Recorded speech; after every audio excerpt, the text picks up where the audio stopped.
All right, let's take you now to Ukrainian President Volodymyr Zelenskyy, who's making a virtual address to the United Nations Security Council. Families, adults, and children, and they try to burn the bodies.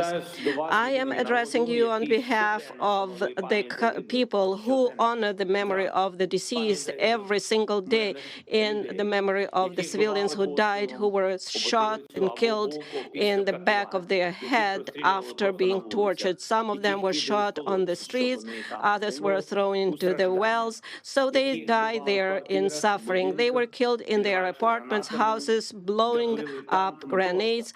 The civilians were crushed by tanks while sitting in their cars in the middle of the road, just for their pleasure.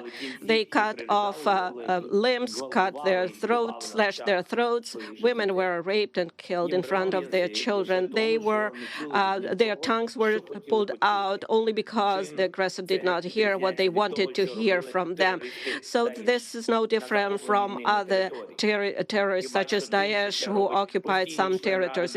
And here it is done by a member of the United Nations Security Council, destroying internal unity, borders, countries, and taking the right of more than a dozen of countries who are self-determined and independent. They pursue a consistent policy of destroying ethnic and religious diversity. They inflame wars and deliberately lead them in such a way that to kill as many regular civilians and cities, to leave the country where they deploy their troops in ruins and filled with mass graves. You all see that.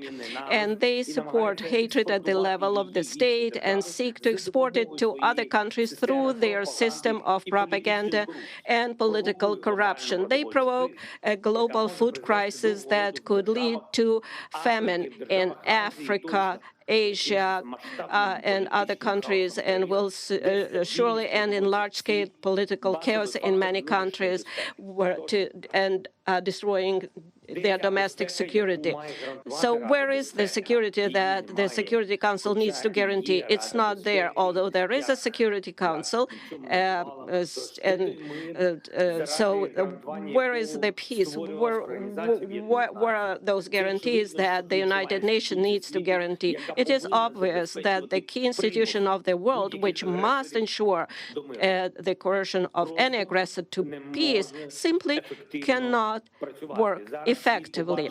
Now the world can see that what Russian military did in Bucha while keeping the city under their occupation, but the world has yet to see what they have done in other occupied cities and regions of our country. Geography might be different or various, but cruelty is the same, crimes are the same, and accountability must be inevitable.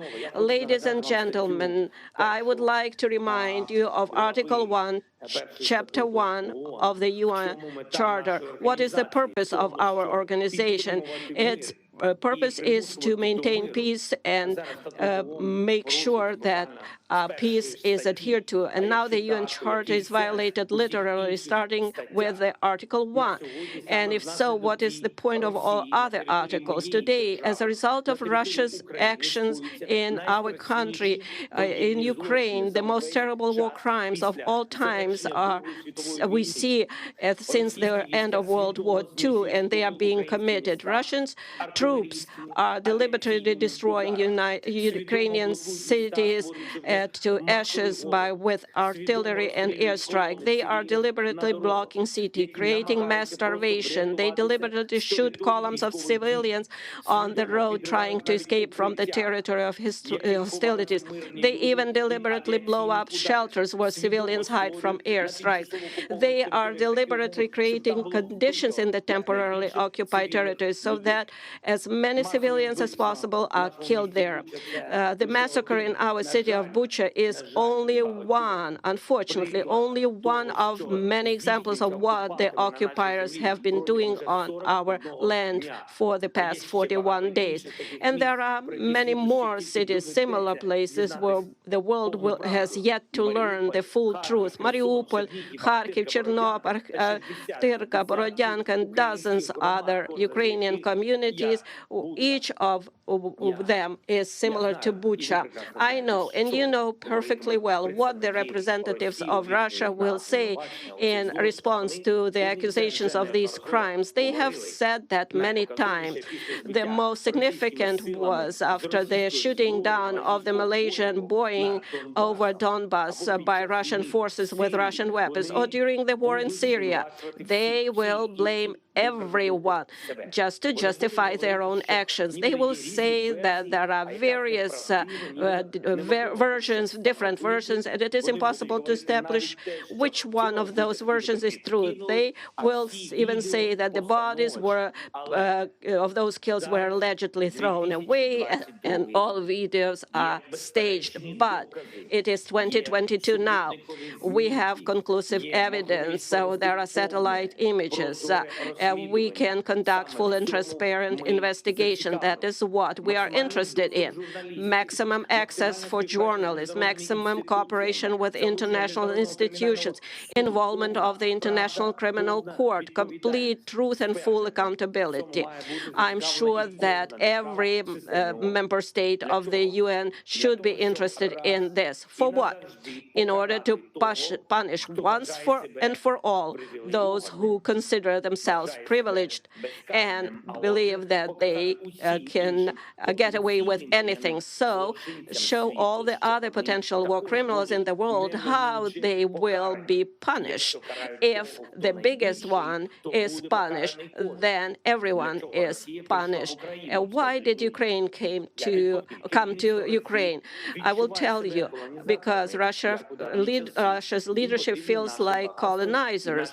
In ancient times, they need our wealth, our people. Russia has already deported hundreds of thousands of our citizens to their country.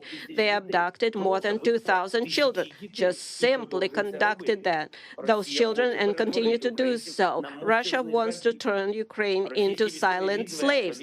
The Russian military are looting openly the cities and villages that they have captured. This is wide-scale looting. They are stealing everything, starting with food, ending with earrings, gold earrings that are pulled out and covered with blood. We are dealing with a state that is turning the veto into the UN Security Council into the right to die. This undermines the whole architecture of global security. It allows them to go unpunished. So they are destroying everything that they can. So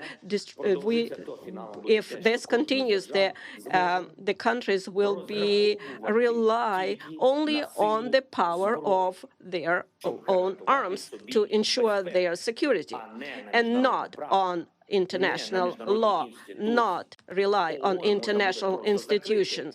The United Nations can be simply closed. Ladies and gentlemen, are you ready to close the UN? Do you think that the time of international law is gone? If your answer is no, then you need to act immediately.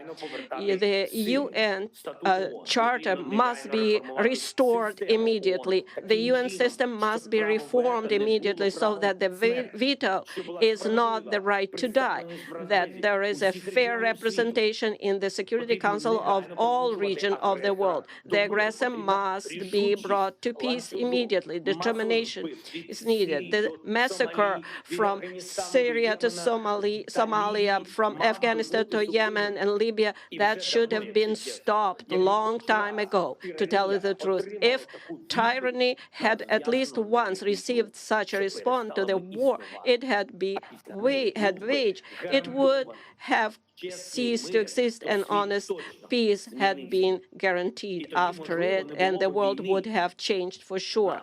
And then perhaps there would not be war in my country against our people, against Ukrainian people, against our citizens, but the world watched and did not want to see either the occupation of Crimea or the war against Georgia or taking the entire Transnistria from Moldova, and how Russia was preparing the basis for other conflicts and wars near their borders. How to stop it?